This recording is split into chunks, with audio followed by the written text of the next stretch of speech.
जय हिंद साथियों। आज के इस वीडियो में हम CU CET MSc entrance exam 2020 के पेपर का एनालिसिस करेंगे, उसका पोस्टमार्टम करेंगे। तो फर्स्ट ऑफ ऑल हम ये देखेंगे कि किस किस टॉपिक से कितना मार्क्स का क्वेश्चन पूछा गया है, किस किस टॉपिक को कितना वेटेज मिला है, राइट। तो चलिए देखते हैं। तो फर्स्ट ऑफ ऑल जैसा कि आपको पता होगा CU CET में जो अपना MSc इंट्रेंस होता है उसमें टोटल 100 क्वेश्चन आते हैं, 25 प्लस 75। ये तो 25 क्वेश्चन है, ये तो अपने जनरल एप्टीट्यूड या नॉर्मल इंग्लिश के आते हैं, राइट। और जो 75 क्वेश्चन है ये अपने किससे आते हैं, मैथमेटिक्स से। और जो अपना क्राइटेरिया है ये अपना जो एनालिसिस है, डिस्कशन है, पोस्टमार्टम है, वो मैथमेटिक्स वाले क्वेश्चन पर ही डिपेंडेंट रहेगा, राइट। टोटल 100 मार्क्स का पेपर आता है, एक क्वेश्चन 1 मार्क्स का होता है। टाइमिंग मिलता है आपको 2 घंटे। आपको 2 आवर्स में 100 क्वेश्चन लगाने होते हैं। उसमें 25 आपके इंग्लिश या जनरल एप्टीट्यूड या 75 क्वेश्चन मैथमेटिक्स के आते हैं। ईच क्वेश्चन 1 मार्क्स का होता है, 1 मार्क्स पर क्वेश्चन, ठीक है। और क्या होती है, नेगेटिव मार्किंग होती है जी इसमें। नेगेटिव मार्किंग कितनी होती है, नेगेटिव मार्किंग -0.25 पर रॉन्ग क्वेश्चन या इनकरेक्ट क्वेश्चन, ठीक है। एक इनकरेक्ट क्वेश्चन होगा तो 0.25 मार्क्स काट लिया जाएगा। जबकि सही मार्क्स का कितना होगा, राइट आंसर का होगा 1 marks. This means minus marking कितनी है, 1/4। 4 ऑप्शन गलत करोगे या 4 क्वेश्चन गलत लगा दोगे तो एक सही वाला कैंसिल हो जाएगा। करने का मतलब इतना ही है। अब देखो, अब हम देखते हैं कि 2020 का मार्क्स डिस्ट्रीब्यूशन कैसा रहा। सबसे ज्यादा क्वेश्चन आए रियल एनालिसिस से। रियल एनालिसिस कितने क्वेश्चन आए, 15 क्वेश्चन आए जी। 15 कितने में से, देखो 75 में से। 75 में से कितने आए, 15। देखो 15 मार्क्स पीछे तक। मैथमेटिक्स के 20% क्वेश्चन करने का मतलब क्या है, 15 क्वेश्चन मतलब 20% किसके, पेपर के। उसके बाद क्या है, लीनियर अलजेब्रा। लीनियर अलजेब्रा के भी 15 क्वेश्चन पूछे गए थे, मतलब ये भी 20% हो गया। और ग्रुप थ्योरी, ग्रुप थ्योरी इसमें से कितने आए, ग्रुप थ्योरी से आए 12 क्वेश्चन आए, 12 है। और कॉम्प्लेक्स से 10 क्वेश्चन आए। कॉम्प्लेक्स से 10 क्वेश्चन आया है। ऑर्डिनरी डिफरेंशियल इक्वेशन, इससे कितने आए, इससे आए 7 question. Integral calculus 6 question. Integral calculus से कितना है, 6। वेक्टर कैलकुलस, वेक्टर कैलकुलस से कितने आए, 4 क्वेश्चन। और ring plus field plus number theory, ये तो भी बच गए। इनमें से कितने आए, 3 आए। और आपका LPP लीनियर प्रोग्रामिंग प्रॉब्लम या अपनी ऑप्टिमाइजेशन,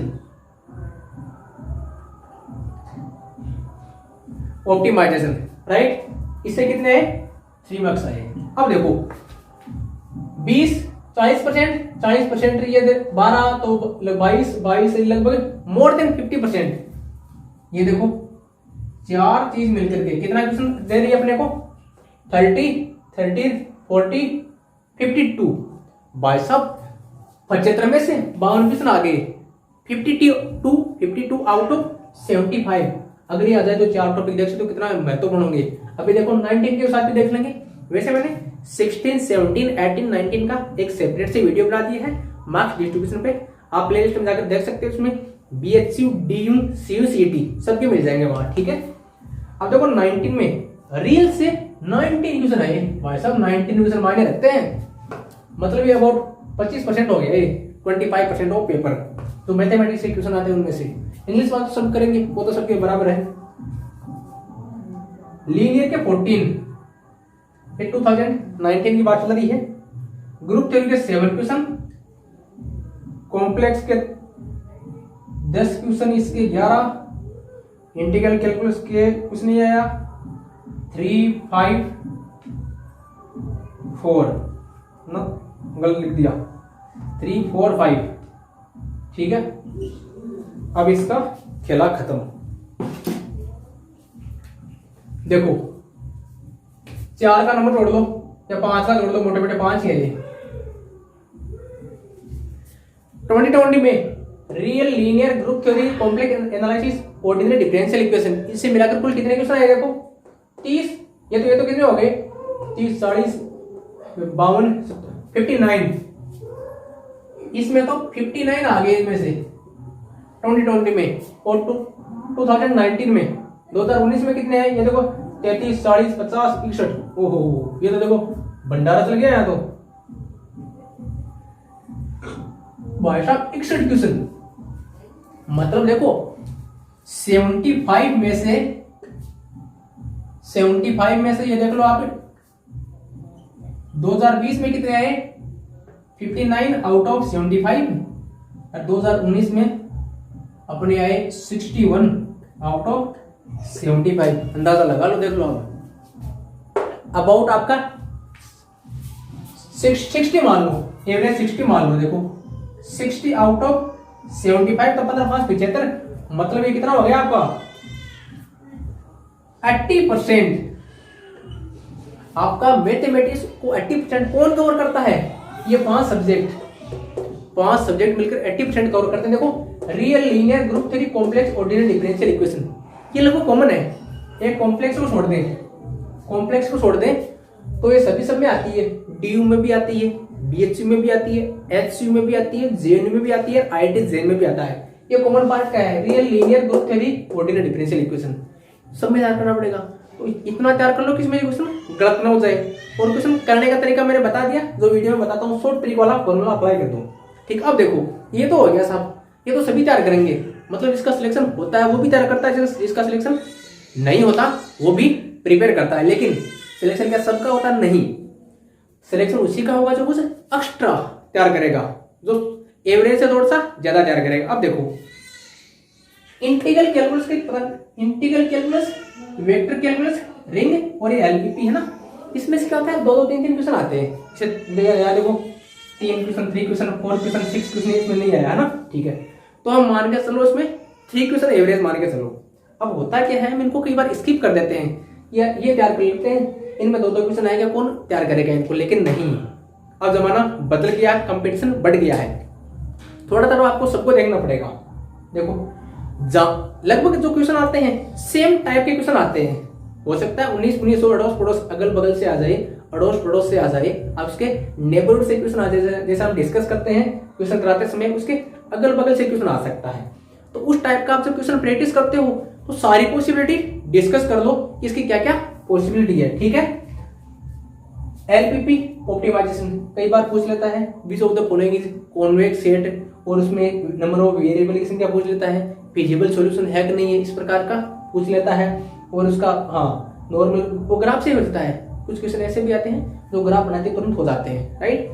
तो इसमें जिस टाइप के क्वेश्चन आते हैं सारे क्वेश्चन देख लेना आप, सेम टाइप के आएंगे, 19-20 का फर्क हो सकता है, थोड़ा बहुत ऊपर नीचे हो सकता है, और सेम ही टाइप का आता है, राइट। तो क्वेश्चन करोगे, अगर पढ़कर नहीं जाते हो, केवल क्वेश्चन करके जाते हो, लेकिन क्वेश्चन करते समय यह ध्यान रखना, जिस टाइप का क्वेश्चन कर रहे हो उसका कंसेप्ट एकदम झकास होना चाहिए, टाटिया पर का होना चाहिए, क्लियर होना चाहिए।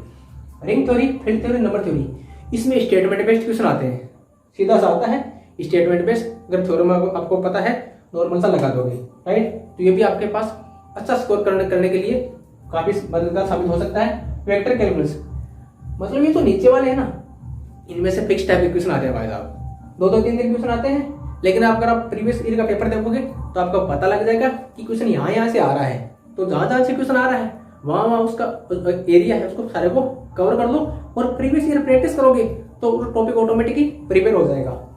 इंटीग्रल कैलकुलस, इसका भी क्वेश्चन सेम ही टाइप के आते हैं। बीएचयू में शायद इसके 3 क्वेश्चन या 4 क्वेश्चन आते हैं, इंटीग्रल कैलकुलस के बीएचयू में 3 या 4, और सेम टाइप के आते हैं। जैसा जेम में आता है डबल इंटीग्रेशन का, कई बार ऑर्डर चेंज करना पूछता है, कई बार एरिया फाइंड आउट करना पूछता है, इसी टाइप से पूछते हैं। बीएचयू में और इसमें जेम में और सीयू में सेम टाइप का क्वेश्चन आते हैं, है ना। तो ये तो सब में प्रिपेयर करना होता ही है, तो इसको करो। एलपीपी तो बीएचयू में भी अच्छा खासा आता है, राइट, तो आपको डबल बेनिफिट मिल जाएगा, ठीक है। ये तो अपनी मार्क्स डिस्ट्रीब्यूशन की। अब देखो सबसे ज्यादा प्रिपरेशन किसकी करनी चाहिए आपको, real, linear, group theory, ordinary differential equation. ये देखो इसको छोड़ो एक बार, रियल और ग्रुप थ्योरी ये क्या, इसको प्योर मैथमेटिक्स बोलते हैं। इसमें ऐसा होता है क्या है, टाइम नहीं लगता, स्टेटमेंट आएंगे, कंसेप्ट लगाओगे, अगर आपको लगता है ये स्टेटमेंट राइट है, रॉन्ग है या कुछ, मतलब ज्यादा टाइम नहीं खाता, ये चीज टाइम कंज्यूम नहीं करती, आपका टाइम बचा देती है, राइट। तो जो कैलकुलेटिव पार्ट है उसमें टाइम ज्यादा लगता है, इनमें कम लगता है, तो आपको क्या बोलते हैं, उसको टाइम को ऑप्टिमाइज करने का काम करती है। तो real, group theory, linear algebra ये सब में आता है, तो इसमें कुछ तैयार तो करना ही है। ऑर्डिनरी डिफरेंशियल इक्वेशन लगाओ, ये सारा टाइम खाता है, तो क्या करोगे, तो ट्रेडिशनल मेथड है, जैसे हम सेमेस्टर में सोल्व करते हैं वैसा सोल्व नहीं करना है। कैसे करना है, ऑप्शन से खेलना सीख जाओ। जैसे मैं वीडियो में बताता रहता हूँ, जो ये अपने कैलकुलेटिव पार्ट है ओडी वाला, इसमें ऑप्शन से खेलना सीख जाओ आप। अगर आप ऑप्शन से देख लोगे, जैसे मोस्टली पूछते हैं इसमें कि which of the following is the solution of given differential equation, तो जो सेटिस्फाई करता है वो इसका सॉल्यूशन हो जाएगा, जो सेटिस्फाई नहीं करता वो नहीं होगा। कई बार होता क्या है, इसका सॉल्यूशन निकालना थोड़ा टेढ़ा रहता है, राइट। तो ऑप्शन से खेलना, जिसके भी क्वेश्चन लगाओ। कई बार देखना आपको क्वेश्चन कुछ भी नहीं आता है, क्वेश्चन जानते भी नहीं हो, लेकिन अगर आपने ऑप्शन पढ़ लिया तो आप क्वेश्चन तुरंत लगा सकते हो, राइट। कट ऑफ की बात करें तो एग्जैक्ट तो मैं आपको दूसरी वीडियो में बता दूंगा जानकर टुटा करके, लेकिन अगर सेंट्रल यूनिवर्सिटी ऑफ राजस्थान की बात करूं तो 55 के अबाउट मानो कंपटीशन बढ़ गया है। पेपर का लेवल 2020 का भी लेवल और सीयूसीटी का लेवल सबसे घटिया लेवल इसी का रहता है। घटिया मतलब इजी, पेपर का लेवल इजी रहता है इसका, इजी, मॉडरेट और हाई। सीयूसीटी प्राइस में आता है, इसमें बीएचयू, इसमें बीएचयू आ जाता है, और हाई इसमें आता है आपका डीयू, जेएनयू, ठीक है। तो सीयूसीटी का पैटर्न बहुत इजी रहता है, बहुत इजी मतलब बहुत इजी। अगर आप थोड़ा बहुत ही पढ़ कर गए हो ना, अगर स्पेशली आपने अगर जेम का प्रिपरेशन किया है तो लगभग आप 75 में से लगभग 70 क्वेश्चन लगा दोगे भाई साहब। अगर मैथ्स की आपने ढंग से प्रिपरेशन की है तो 75 में से 70 क्वेश्चन लगा दोगे, लेकिन ध्यान रखना माइनस मार्किंग का जरूर ध्यान रखिए इसमें, ठीक है। कट ऑफ लगभग 50 से नीचे किसी की बताना, आप 50 से नीचे किसी की भी नहीं आएगी, कंपटीशन बढ़ भी गया है, ठीक है। तो और तो इसमें क्या बताऊं, ये मैंने बता दिया किस टाइप से स्कोर करना है। और तो नेक्स्ट डेज में आगामी कुछ 2-4 दिनों में इसका मैं पेपर सॉल्यूशन भी करा दूंगा। और सिलेबस है, अगर आपको सिलेबस चाहिए तो आप कमेंट करके बता दीजिए, मैं आपको सिलेबस की वीडियो बना दूंगा। सिलेबस पे है, बीएचयू का भी करा दूंगा, सीयूसीटी का भी करा दूंगा, डीयू का भी करा दूंगा। और हाँ, वीडियो की अभी 2-4 दिनों से हम अभी रिसेंटली स्टार्ट किए हैं, आज ही स्टार्ट किए हैं। तो लाइटिंग का है और वर्ड्स विजिबल है या नहीं है, लाइटिंग है, वर्ड्स विजिबल है या नहीं है, और हमारा वॉइस कैसा आ रहा है ये कमेंट करके जरूर बताइएगा। ये ठीक है या इसमें इंप्रूव करने की जरूरत है। जैसे लाइटिंग का 4 वर्ड अभी थोड़ा अस्त व्यस्त है, लेकिन फिर भी अगर आपका फीडबैक आएगा तो इसको भी हम इंप्रूव करेंगे। Thank you so much.